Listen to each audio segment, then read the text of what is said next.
ഇവനെന്താണ് ഇപ്പം വിളിക്കുന്നത്? ഹലോ, ആ എന്താടാ ട്രിപ്പാ? നടക്കൂല മോനെ,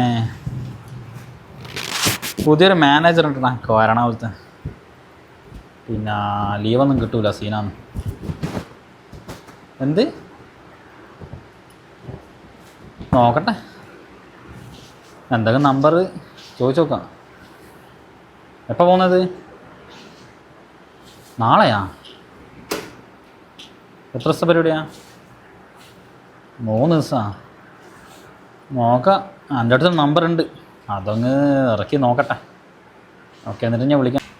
സാർ എന്താ സാർ ഒരു കാര്യം പറയണ്ടേനു. അതായിരിക്കും. എന്താ കാര്യം? സാർ അത് പിന്നെ എൻ്റെ വല്യുപ്പൻ അനിയൻ്റെ മകന് മരണപ്പെട്ടിരുന്നു. ഇന്ന് ഇപ്പോൾ ഫോൺ വന്നതാണ്. അപ്പോൾ അങ്ങോട്ടേക്ക് പോകണം. എനിക്ക് 3 ദിവസം ലീവ് വേണം. എങ്ങനെ ഷക്കീറ മരണപ്പെട്ടത്? മുൻപ് തന്നെ അസുഖം ഉണ്ടായിരുന്നു? ഇല്ല, മുമ്പേ പ്രശ്നങ്ങളൊന്നും ഉണ്ടായിട്ടൊന്നുമില്ല. അറ്റാക്കാണ് പെട്ടെന്ന് സംഭവിച്ചത്. ഓ അങ്ങനെയുള്ളല്ലേ. എന്താ ചെയ്യാം, എന്നുവെച്ചാൽ അടുത്ത ബന്ധമല്ലേ, എന്തായാലും ഒരു 3 ദിവസം ലീവ് എടുത്തോ. ഷക്കീറെ ചെയ്യേണ്ട കാര്യം എന്ന് വെച്ചാൽ പുതിയ കമ്പനിയുടെ റൂൾ വന്നത് വീടിൻ്റെ ലൊക്കേഷനും ഖബറടക്കത്തിൻ്റെ ടൈമും ഒന്ന് എൻ്റെ വാട്സാപ്പിലേക്ക് അയച്ചു തരണം.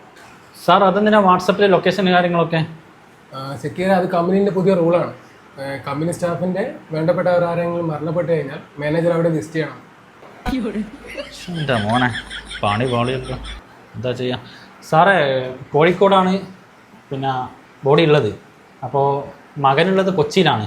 അപ്പോൾ കൊച്ചിയിലാണ് ഖബറടക്കാൻ. സാറ് വെറുതെ അവിടം വരെ വന്നിട്ട് ബുദ്ധിമുട്ടേണ്ട ആവശ്യമുണ്ടോ ഈ ഒരു സമയത്ത്? ഷക്കീർ ഇത് കമ്പനീൻ്റെ റൂളാണ്, എവിടെയാണെങ്കിലും മാനേജർ പങ്കെടുത്തിരിക്കണം. എന്നാൽ ശരി സാറേ, ഞാൻ പോന്ന്. ഞാൻ ലൊക്കേഷൻ അയച്ചുതരാം.